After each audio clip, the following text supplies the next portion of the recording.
भक्त अकेला भी खुश होता है, क्योंकि असलियत में वो कभी अकेला होता ही नहीं, उसके साथ हमेशा भगवान होते हैं। अब देखिए यहाँ इतने लोग बैठे, आप 7 दिन, यहाँ कितने हैं जिन्होंने सोचा है कि 7 दिन की कथा सुनेंगे? हाथ उठाना।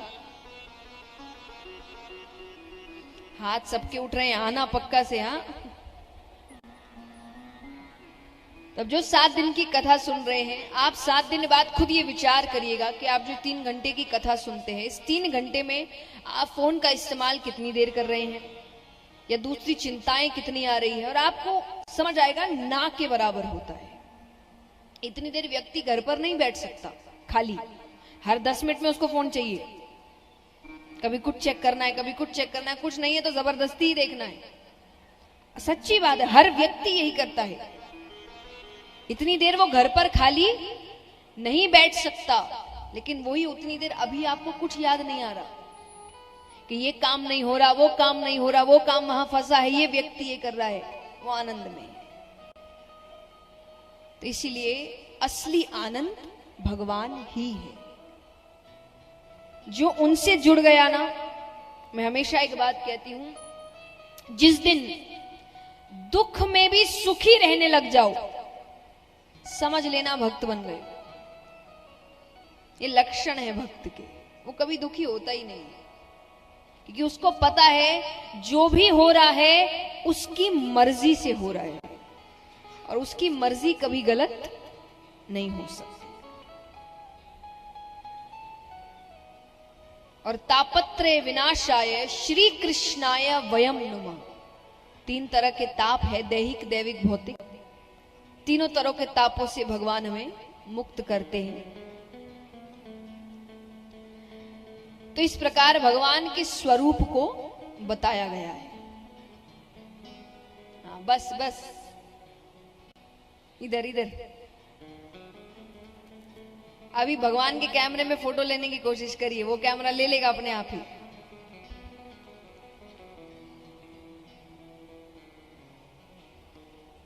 तो इस प्रकार भगवान के स्वरूप के बारे में बताया गया। अब हम चलते हैं शुकदेव जी के अवतार की कथा की ओर।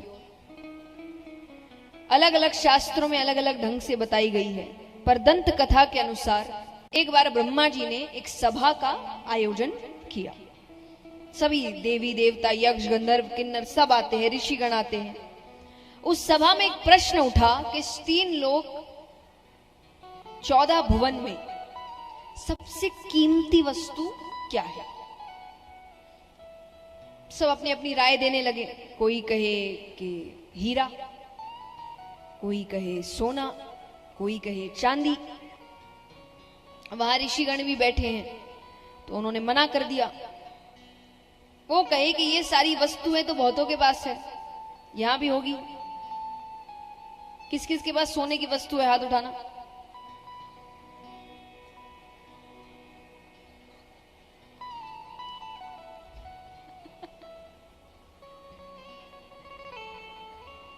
कितना है नहीं पूछूंगी,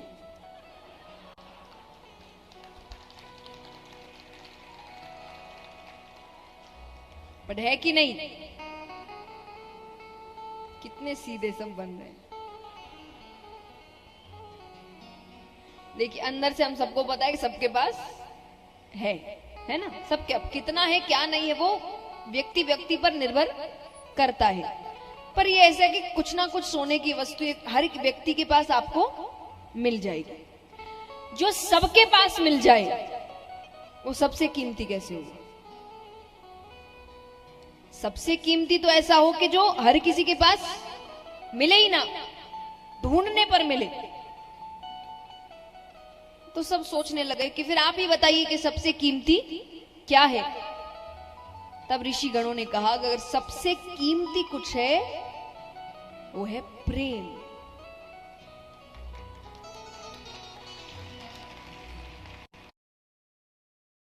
अंकल अंकल, एक अश्वगंधा, एक शिलाजीत, एक सफेद मूसली, एक गोक्षुरा, एक शताब्दी। अच्छा, प्रेम का मतलब आप ये ना समझ ले हमारे आपका प्रेम है ना? हमारा नहीं। हमारा आज किसी से, कल किसी और से, परसों किसी और से। हम स्वार्थी लोग हैं, हम सब स्वार्थी लोग हैं। मैं हमेशा कहती हूँ कि मनुष्य इतना स्वार्थी है, और आजकल तो इतना ज्यादा स्वार्थी हो गया है कि अगर वो भगवान की भक्ति भी स्वार्थ से कर रहा है, कि भगवान उसका एक काम ना करे वो भगवान बदल ले, इतना स्वार्थी हो गया मनुष्य। तो हमारा प्रेम नहीं, हम तो उससे भी प्रेम स्वार्थ का करते हैं, तो बाकी रिश्तों से तो एकदम ही स्वार्थ है, वो प्रेम नहीं, निस्वार्थ प्रेम जिसमें कोई स्वार्थ ना हो। लेकिन अगर ऐसा प्रेम है तो वो दुनिया में सबसे ऊपर है, उससे ऊपर और कुछ नहीं है।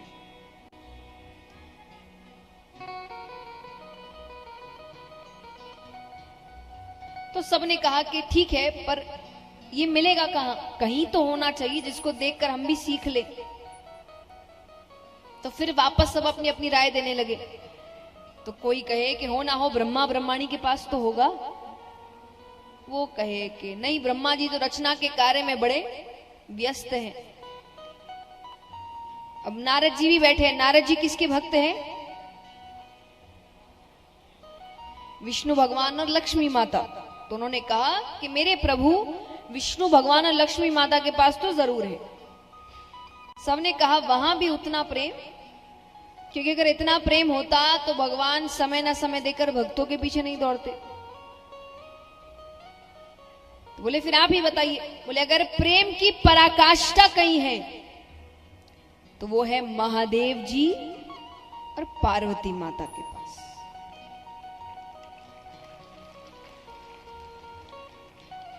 एक तो वो उनके आधे अंग पर विराजती है, और महादेव जी ज्यादा से ज्यादा समय कैलाश पर्वत पर ही। एक तो कोई बड़ा महल तो है नहीं कि इधर उधर हो जाए, कैलाश पर्वत पे रहते, दोनों साथ ही रहते, कहां इधर उधर कहीं जाते। कि बाकियों को अगर आप देखें तो देवताओं के बड़े बड़े महल हैं, ऐसे महल इनका भी बन रहा था। पता है कि नहीं आपको कि महादेव जी का महल बन रहा था? किस किस को पता है यहां पर ये कथा? चलिए कुछ है, कुछ के आइए सुनाते हैं। बहुत सुंदर कथा है, और कैसे कथाओं के पीछे कितनी कथाएं होती है। तो पार्वती जी ने एक दिन जिद कर ली कि सबके अपने अपने घर हैं सिवाय हमारे, मुझे मेरा महल चाहिए। अब भोले बाबा समझा रहे महल की क्या जरूरत है। बोले मुझे नहीं पता, मुझे महल चाहिए। और अब घर बनेगा तो फिर मेरी मर्जी से बनेगा, एक एक चीज मेरे हिसाब से होगी। पार्वती जी कहती है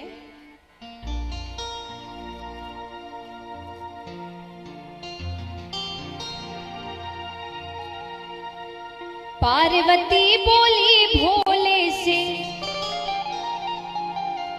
पार्वती बोली भोले से ऐसा महल बना देना, कोई भी देखे तो बोले क्या कहना, भाई क्या कहना, कोई भी देखे तो बोले। अब देखिए, घर ऐसी चीज है कि हर व्यक्ति का एक सपना होता है कि एक तो उसका अपना घर हो जिसको उसने अपने मन से बनाया। हर व्यक्ति यही चाहता है, यहाँ पर भी जो बैठे होंगे तो जो जो चाहते हैं कि उनका घर भी अपनी मर्जी से बने, वो जैसा चाहते, जैसा उनका सपना है, तो उठाना पूरे पूरे हाथ। क्या पता पार्वती जी के साथ साथ भोले बाबा आपकी इच्छा भी पूरी कर दे। पार्वती बोली भोले से, पार्वती बोली भोले से, पार्वती बोली भोले से ऐसा महल बना देना, कोई भी देखे तो बोले क्या कहना, भाई क्या कहना, कोई भी देखे तो बोले क्या कहना, भाई क्या कहना। पार्वती बोली भोले से, पार्वती बोली भोले से, पार्वती बोली भोले से ऐसा महल बना देना, कोई भी देखे तो बोले क्या कहना, भाई क्या कहना, कोई भी देखे तो बोले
समझा रहे हैं कि हमें महल की कोई जरूरत, अरे अच्छे से तो रह रहे हैं, कोई दिक्कत होती नहीं है। भोले बाबा कहते हैं क्या? पार्वती से बोले भोले तेरे मन में धीर नहीं,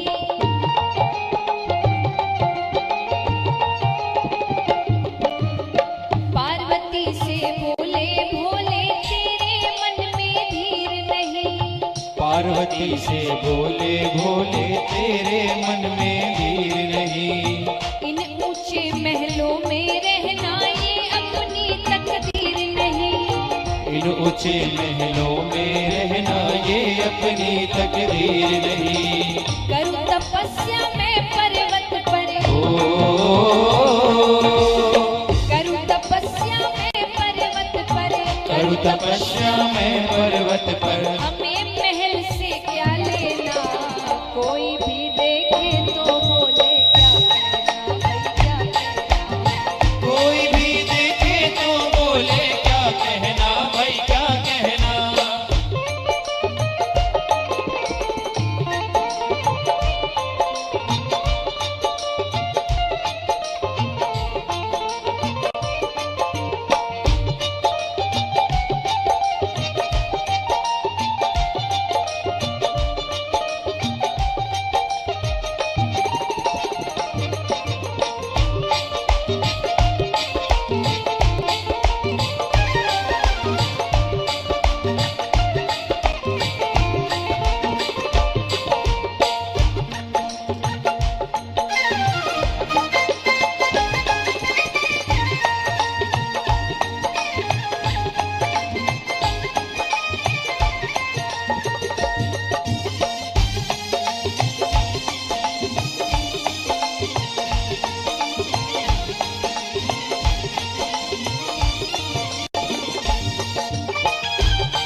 पार्वती जी जिद करने लगती, अंत में भोले बाबा हार गए। उन्होंने कहा बताओ कैसा महल बनाना है। पार्वती जी कहती है सोना चांदी हीरे मोती चमक रहे हो चम चम चम,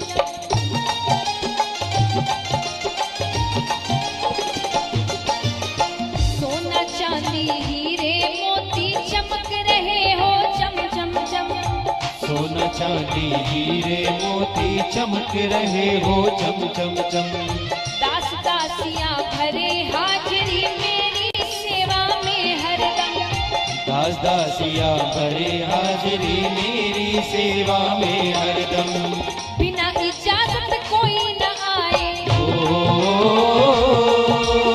बिना इजाजत कोई न आए, बिना इजाजत कोई न आए, पहरेदार बिठा देना, कोई भी देखे तो बोले,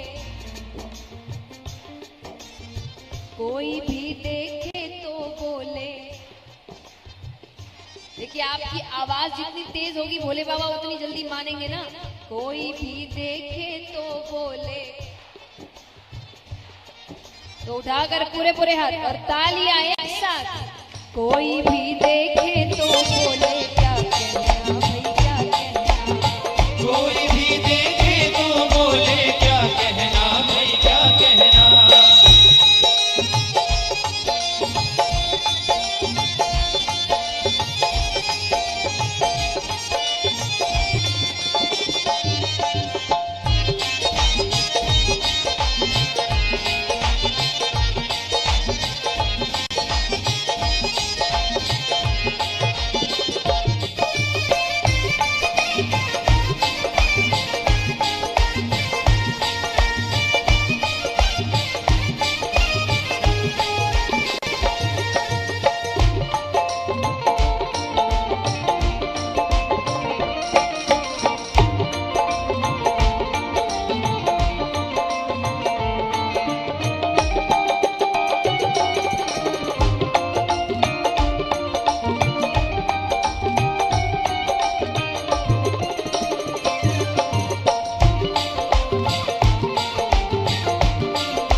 अच्छा सुन, where do you think Sam is from?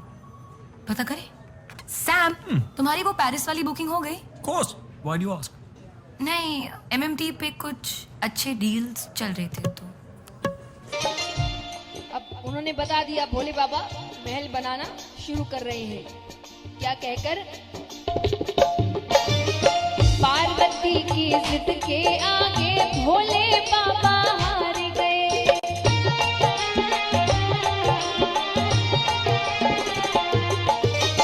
Parvati की जिद के आगे भोले बाबा हार गए। पार्वती के जिद के आगे भोले बाबा हार गए। सुंदर महल बनाने खातिर विश्वकर्मा तैयार हुए। सुंदर महल बनाने खातिर विश्वकर्मा तैयार हुए। पार्वती लक्ष्मी से बोली।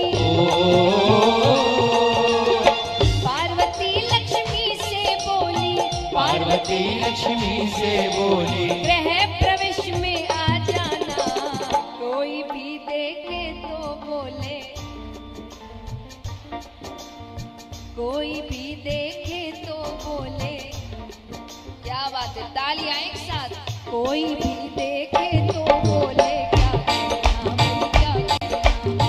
कोई भी देखे तो बोले क्या कहना भाई, क्या कहना।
अब महल बन के तैयार हो गया। सोने का महल बना था, पूरा सोने का।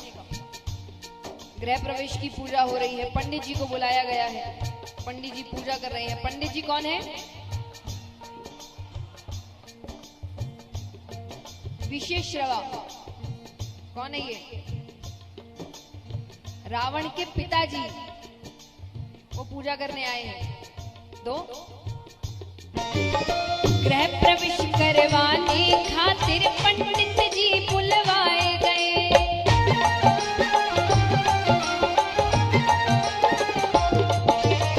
गृह प्रवेश करवाने खातिर पंडित जी बुलवाए गए। गृह प्रवेश करवाने खातिर पंडित जी बुलवाए गए। विशेषरवा बड़ा ही ज्ञानी गृह प्रवेश करवाए गए। विशेषरवा बड़ा ही ज्ञानी गृह प्रवेश करवाए गए। विशेषरवा बड़ा ही ज्ञानी गृह प्रवेश करवाए गए। विशेषरवा। अब पूजा कर दी, दक्षिणा की बारी है। भोले बाबा ने कहा क्या चाहिए? वो क्या जवाब दे रहे हैं? विशेषरवा बड़ा ही ज्ञानी गृह प्रवेश करवाए रहे। विशेषरवा बड़ा ही ज्ञानी गृह प्रवेश करवाए रहे। सुंदर महल बना सोने का। सुंदर महल बना सोने का। सुंदर महल बना सोने का। सुंदर महल बना सोने का, इसे दान में दे देना। और भोले बाबा को जितना हम सब जानते हैं, उनका जवाब क्या हुआ होगा? तथास्तु। तो अब जो कथा के पीछे कथा होती है, वो जो सोने की लंका थी वो रावण की नहीं थी, वो पार्वती माता का बनाया हुआ महल था, जिन्होंने अपनी मर्जी से बनाया था। रावण के पिताजी ने दक्षिणा के स्वरूप में ले लिया था। सुंदर महल बना सोने का, सुंदर महल बना सोने का, इसे दान में दे देना, कोई भी देखे तो बोले क्या कहना भाई क्या कहना। कोई भी देखे तो बोले क्या कहना भाई क्या कहना।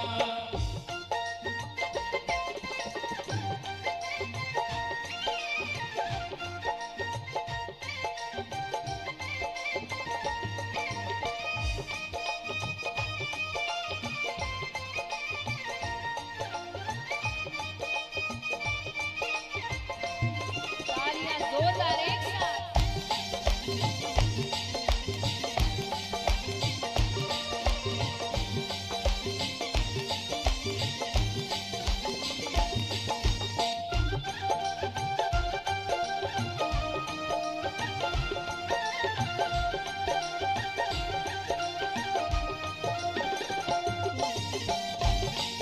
बोलिए शंकर भगवान की।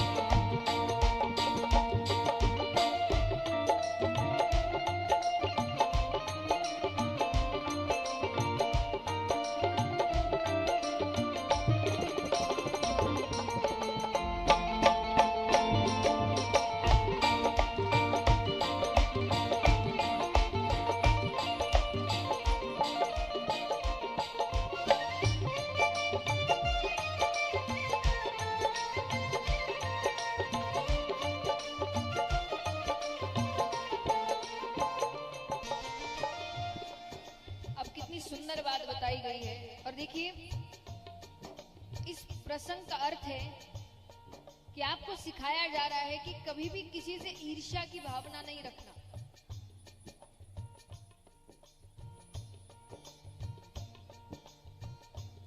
हमें कई बार लगता है उसको ऐसे कैसे मिल गया, या उसको तो रातों रात मिल गया, अरे उसको तो ऐसे ही मिल गया। नहीं, एक बात याद रखना, हर व्यक्ति को उसको अपने कर्मों का ही मिलता है।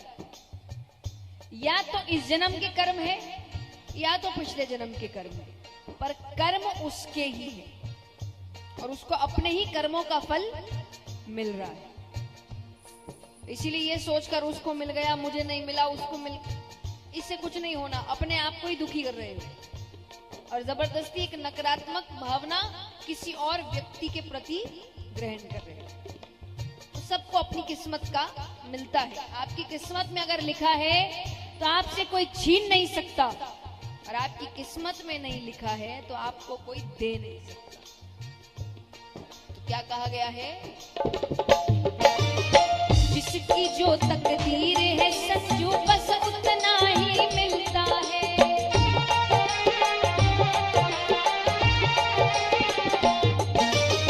जिसकी जो तकदीर है संजू बस उतना ही मिलता है। जिसकी जो तकदीर है संजो बस उतना ही मिलता है। मालिक की मर्जी के बिना तो पत्ता तक नहीं हिलता है। मालिक की मर्जी के बिना तो पत्ता तक नहीं तो हम क्या हिलता करें? है। तू तो भजन किए जा प्यारे, तू तो भजन किए जा प्यारे, तू तो भजन किए जा प्यारे। देखिए, बड़ी सुंदर बात कही गई है। ऐसे तो हर स्थान के लिए है, पर अब जब भजन की बारी आ रही है तो भजन भी माने ऐसा करो कि तू तो भजन किए जा प्यारे, इस दुनिया से क्या लेना। और भजन करो तो क्या करो? कोई भी देखे तो बोले क्या कहना भाई, कोई भी देखे तो बोले। तो काम में अगर ये लागू होता है कि काम ऐसा करो कि हर कोई तारीफ करे, तो भजन भी ऐसा करो कि पूरी दुनिया तारीफ करे। तो उठाकर पूरे पूरे हाथ एकदम लंबे लंबे। तू तो भजन किए जा प्यारे, तू तो भजन किए जा प्यारे, इस दुनिया से क्या लेना, कोई भी देखे तो बोले क्या, कोई भी देखे तो बोले क्या कहना भाई क्या कहना। पार्वती बोली भोले से, पार्वती बोली भोले से, पार्वती बोली भोले से, ऐसा महल बना देना, कोई भी देखे तो बोले क्या कहना, कोई भी देखे तो बोले क्या कहना भाई क्या कहना। कोई भी देखे तो बोले क्या कहना, कोई भी देखे तो बोले क्या कहना भाई क्या कहना। कोई भी देखे तो बोले क्या कहना भाई क्या कहना। बोलिए शंकर भगवान की। अब एक बात बताइए, लंका किसने जलाई? हाँ नहीं,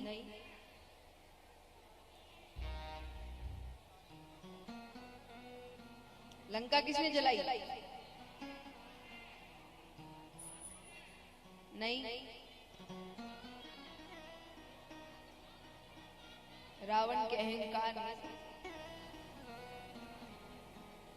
और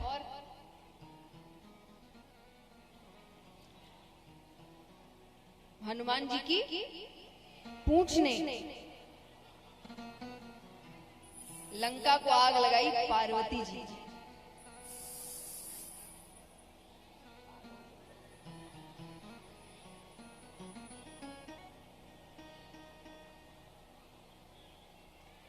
नहीं बात है ना? कथा के बीच एक कथा जो मैं बता रही थी, सुनिए। तब ये हो गया, सोने का जो महल था वो तो चला गया, वापस कैलाश पर्वत पे आ गए। पार्वती जी के मन में क्रोध था, क्योंकि है तो गलत बात ना, ऐसे थोड़ी आप घर आप इतनी मेहनत से बनाएंगे, पंडित जी पूजा करने आए और दक्षिणा में घर ही लेके चले जाए, कोई सही बात थोड़ी है, गलत ही हुआ जो हुआ। अब भोले बाबा भोले हैं तो उनके भोलेपन का फायदा उठाया, और असलियत में वो घर का चाव भोले बाबा का तो कभी था ही नहीं। चाव जिनको था उनसे तो पूछना चाहिए था एक बार, उनसे किसी ने पूछा ही नहीं, तो क्रोध था उनके अंदर। तो जब राम अवतार हो रहा था, हम सभी जानते हैं कि हनुमान जी किसका रूप है? शिव जी का। तो जब वो अवतार ग्रहण कर रहे जा रहे थे, तो माता ने कहा मैं भी चलूं। तो हनुमान जी ने कहा कि तो मैं ब्रह्मचारी के रूप में जा रहा हूँ, और ऊपर से जिस समय जा रहा हूँ उस वक्त मेरे प्रभु खुद ही अपनी पत्नी से दूर होंगे, उनके वियोग में होंगे, मैं कैसे पत्नी के रूप में किसी को लेकर चला जाऊं? तो माता ने कहा ठीक है, फिर ऐसा रूप लेते हैं कि आपके साथ होकर भी मैं आपके साथ नहीं रहूं। तो पार्वती जी हनुमान जी की पूंछ बनकर जाती है। इसलिए अगर हनुमान जी कोई आग लगाना होता तो हाथों का इस्तेमाल नहीं कर लेते, लेकिन आग किसने लगाई? पूंछ ने। असलियत में आग पार्वती जी ने लगाई थी कि महल मेरा था, मेरा ही रहेगा, और मेरा नहीं तो किसी का। तो उन्होंने लंका को आग लगा दी। तो ये इस प्रकार कथा आती है, वरना वहां पर लंका को आग लगाने की कोई बात थी नहीं। तो इस प्रकार जो घर की बात आती है, तो वो कैलाश पर्वत पे ही फिर रहते थे दोनों। तो कहा कि अगर सबसे ज्यादा प्रेम किसी में है तो ये इन दोनों में ही है, हमेशा साथ रहते हैं। नारद जी ने कहा इतना ही प्रेम है तो अगर मैं उनके बीच झगड़ा करवा दूं तो अब आपको लग सकता है कि पति पत्नी के बीच तो झगड़े होते ही हैं, कौन सी बड़ी बात है। आपस में झगड़ना अलग है, किसी तीसरे की वजह से झगड़ना। अगर कोई तीसरा आए और आपके भी झगड़ा करवा के चला जाए तो फिर आपके प्रेम में अभी भी कमी है। तो उन्होंने कहा मैं झगड़ा करवा दूं। सबने कहा तब की तब देखी जाएगी। अब नारद जी रोजाना जाए और दोनों को साथ बैठा देखकर वापस आ जाए। आइए आगे के प्रसंगों को सुनते हैं, बहुत सुंदर प्रसंग है। उससे पहले कुछ सूचना, कुछ सम्मान। आप सभी से निवेदन है शांति से अपने स्थान पर बैठे रहिए।